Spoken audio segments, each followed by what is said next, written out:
If you've got two remote computers, like I do, here's my Windows 10 machine, here's my Mac machine, and if you want a free, albeit I'm not sure secure way of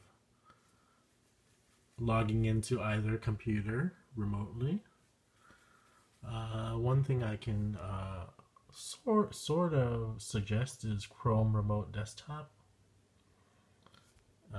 Here's the website where it mentions it. And it's basically linked to your Google Gmail account. So as long as you're logged into Google Gmail, you can have access to all of your remote desktops. So if you go to this URL,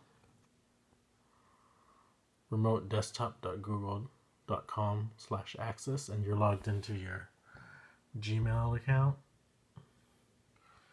you get access to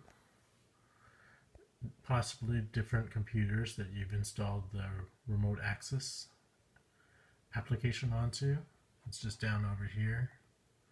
Set up remote access. You install it.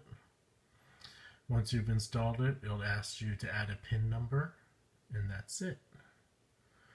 So if I want to log into this Mac machine, which I've named as AlexDude iMac, I just click on it.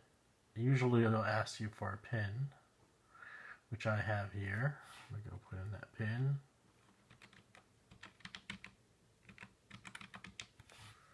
So I put in the PIN, and if I click on this, I should see this Mac desktop. And for now, it's free, because you now have access to the Mac machine. Very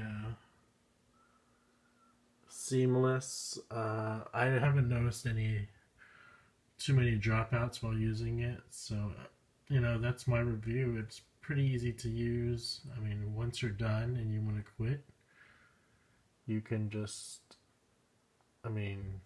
change the URL or something, click back, and I'm not in the remote desktop session anymore. So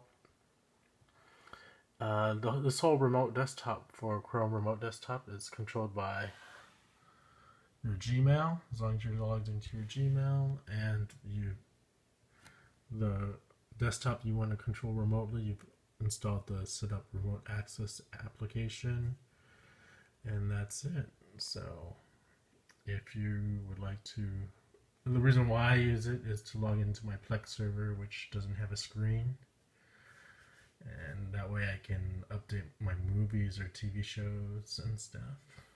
And sometimes I just like to log in remotely into the Mac machine, which is up here in my office. And I'm just downstairs, so I can do some work.